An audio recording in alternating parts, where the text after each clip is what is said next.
That little one had left us before I could even take him in my arms. Na Lamle squeezed my hand once, briefly, then shifted to her knees and stood. I wanted to as well, but with great effort. I only managed to make it halfway, a squat. It was about time to carry out his body. I remained on the floor.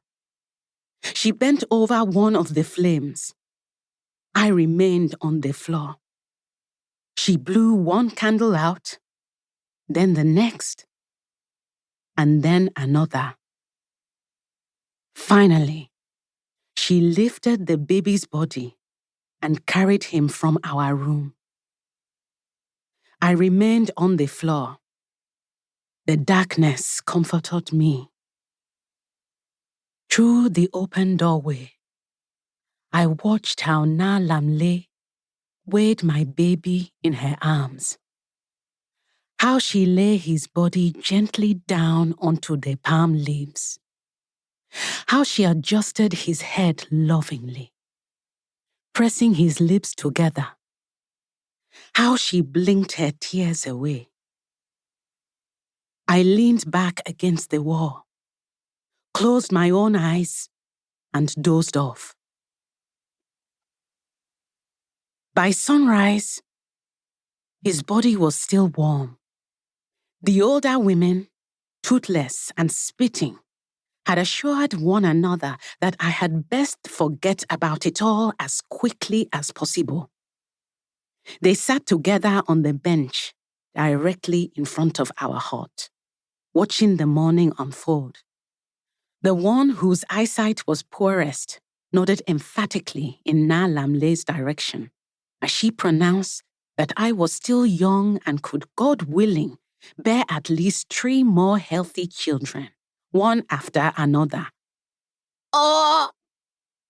Mami Ashite cackled, shaking her broom. Perhaps all 3 at once.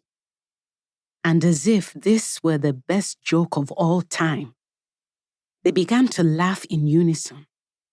Their rib cages shook, and their eyes wept tears of laughter. I bit my lip.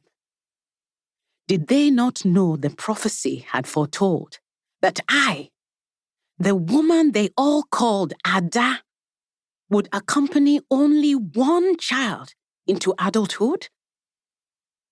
Na Odako, who was frying up the masses of shrimp which would later be brought to market, threw her fan to the ground and leaped over the coal stove.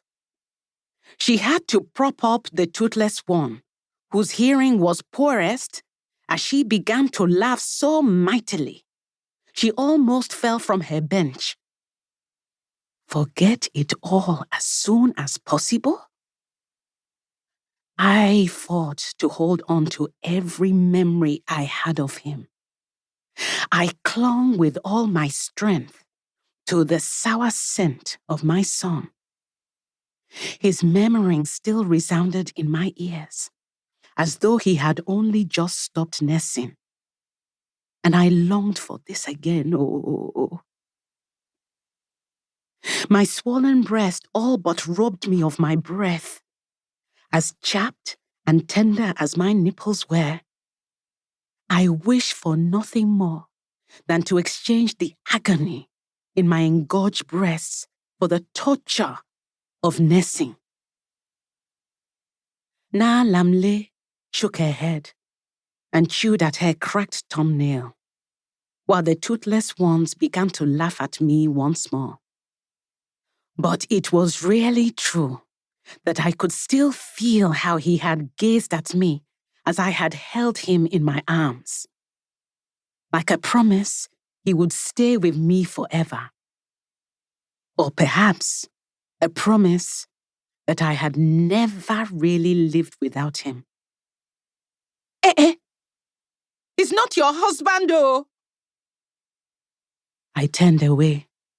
So then I should only mourn someone with whom I once had lain? I did not.